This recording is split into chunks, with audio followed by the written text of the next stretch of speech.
बिस्मिल्लाहिर्रहमानिर्रहीम। अस्सलाम वालेकुम। आज हम बनाएंगे कश्मीरी चाय जिसे पिंक टी भी कहते हैं। 3 कप मैंने पानी लिया, इसमें 2 फूल बादियान के डाले हैं, छोटा सा टुकड़ा दालचीनी का डाला है, 4 सब्ज़ इलायचियाँ तोड़कर डाली हैं, 3 टेबलस्पून कश्मीरी चाय इसमें ऐड की है,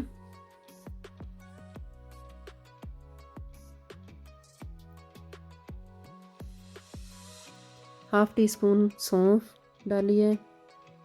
तो अब इस पानी को हमने इतना पकाना है कि 3 कप में से 1.5 कप रह जाए। देखें 1.5 कप पानी का रह गया है। अब इसको हमने छान लेना है। आजकल सर्दियों का मौसम है तो इस मौसम में पिंक टी बहुत अच्छी लगती है पीने के लिए। इसको छानकर आप फ्रिज में 1 हफ्ते तक रख भी सकते हैं। 1 लीटर मैंने दूध लिया है।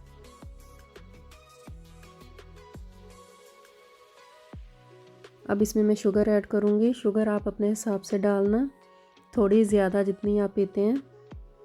तो अब इसको बॉयल आने तक वेट करना है। जो चाय हमने बना के रखी थी अब वो इसमें डाल दी है। थोड़ा सा पिंक फूड कलर इसमें ऐड किया है। 2 चुटकी मैंने बेकिंग सोडा इसमें डाला है। अब इसको पकाना है हमने। देखा चाय बन गई है। अब मैं कप में डालूँगी। तो इसमें पिस्ता बादाम मैंने डाला है कप में। देखिए पिंक टी अगर आपको पसंद आए तो लाइक सब्सक्राइब कर देना। Thanks for watching.